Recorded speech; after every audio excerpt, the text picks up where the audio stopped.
Welcome back yet again, guys. It is a good day today. We've got a bench full of parts ready to go.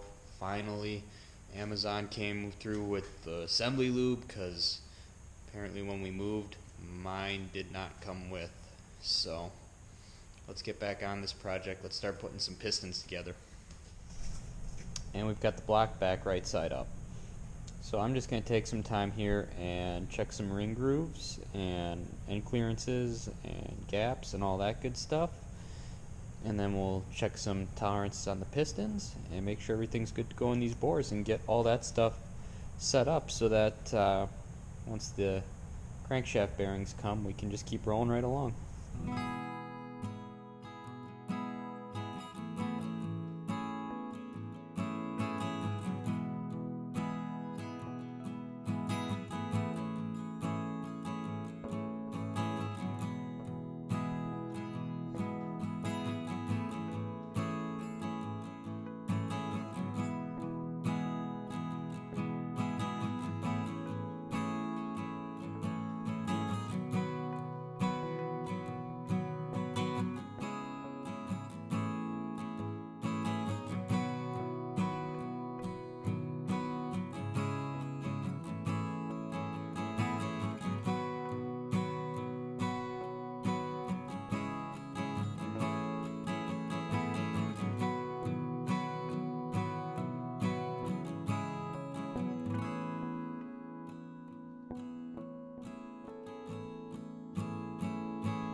Alright, let's go through some housekeeping real quick here.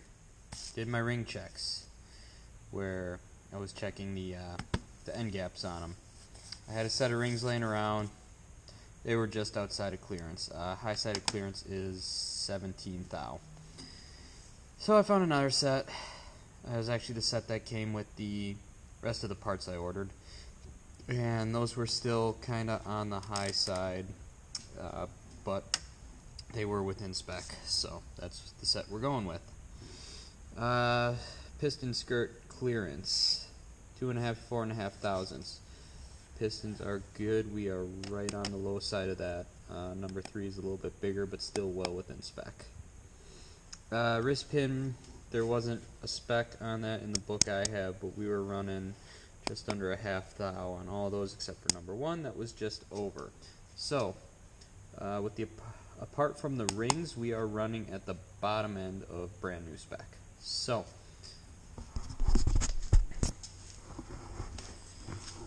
if you watched the last video I put out a couple weeks ago, I cleaned up all the connecting rods, and these all had all sorts of markings on them. Number 3 and number 4 were switched around based on one set of markings, based on our set of markings. They were in the right spot, so I made sure I went through and engraved all the rods and caps very clearly. So the old set had either dots or slashes on them, so this is number 4, which was in number 3 cylinder with dots. That's dots here somewhere. Okay, here we go. It's hard to see, but this one had slash marks on it. There's 1 slash for number 1. So, I got all those cleaned, organized, and properly marked. So, let's start putting one together. Alright everybody, please ignore my high quality bench vise setup. Haven't gotten around to setting that thing up yet, but this will do just fine for now. So, with this style of piston on the C, there is no connecting rod, or there is no wrist pin retaining clip like on most engines. What retains it is this bolt on the connecting rod. Alright, so I'm putting some assembly lube on the wrist pin. We're going to take the piston,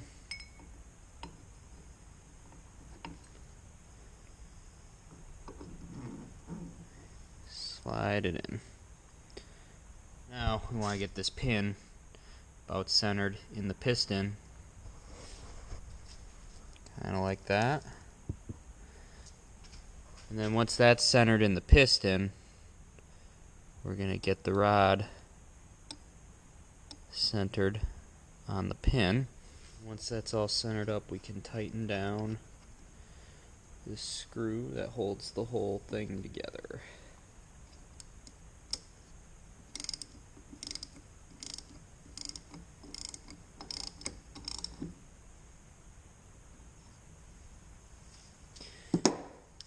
There's no torque spec in the IT manual for this. Typically, torque on a 3/8 is in around, on a grade 5, like 26 foot-pounds, according to the chart I have, so I'm just going to torque it to that.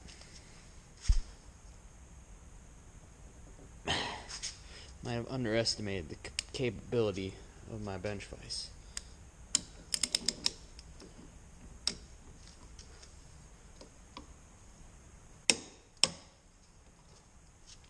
Just made it. Alright guys, so it's piston ring time. I've already got my bottom ring on. It's got the little spacer in between them for bringing oil up. You know, just put the spacer in one ring then the other. No big deal. Rings 2 and 3 are the same with the little dot for the upside. And that's so that the little chamfer on the inside goes down.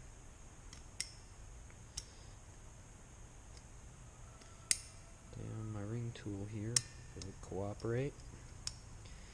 Alright, there we go.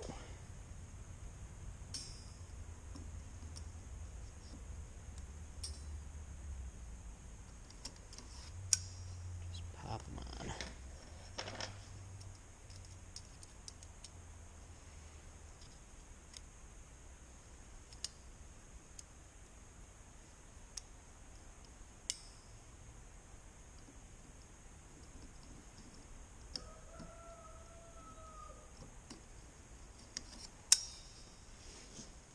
And then the top ring can go on either way. It's just a square, or it's just a rectangular cross-section compression ring.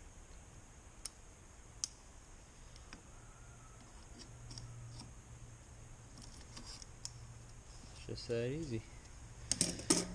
You know, I space out the gaps right away. I know they're going to spin before I put in the cylinder, but nothing else will remind me. And then we just got to do that with the other 4 pistons.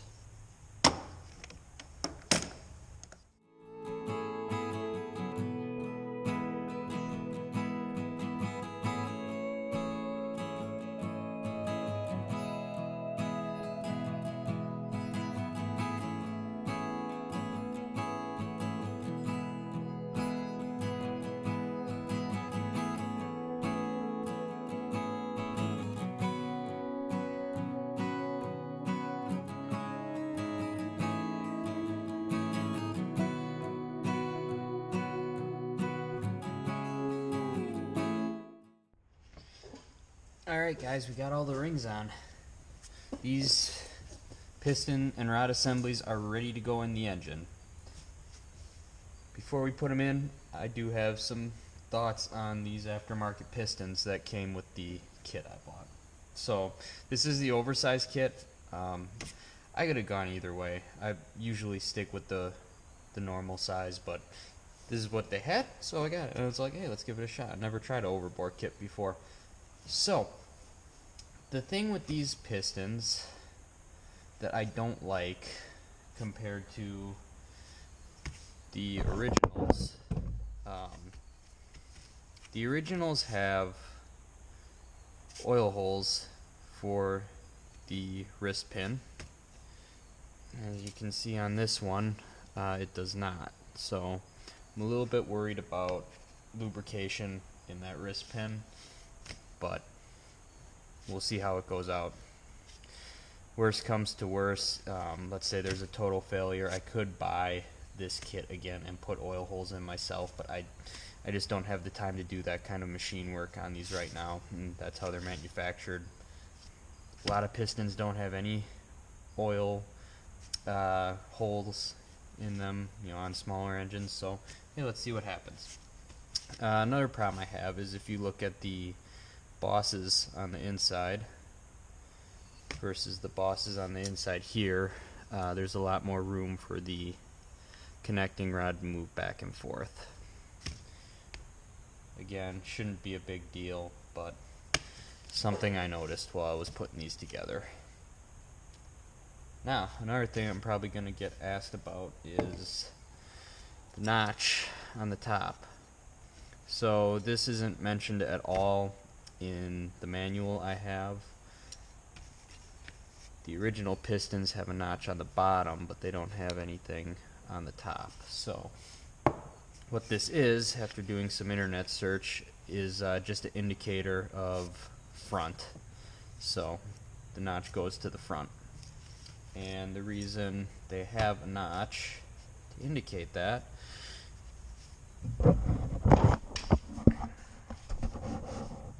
if you look at the connecting rods, they are offset one way or another.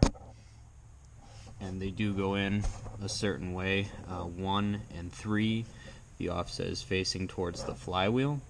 And on 2 and 4, the heavier part of the bearing surface is going to be facing the front of the engine, timing gears, etc. So when we're putting these in, that's important to remember. Now these connecting rods are just the same, they're just flipped 180. So when you're assembling, just make sure the boss is going the right way. Now I screwed up here because I already engraved them, and a bit of a brain fart moment, I engraved them all on the same side. So if I ever have to take this apart again, I gotta remember that my numbers don't all face the camshaft on every connecting rod.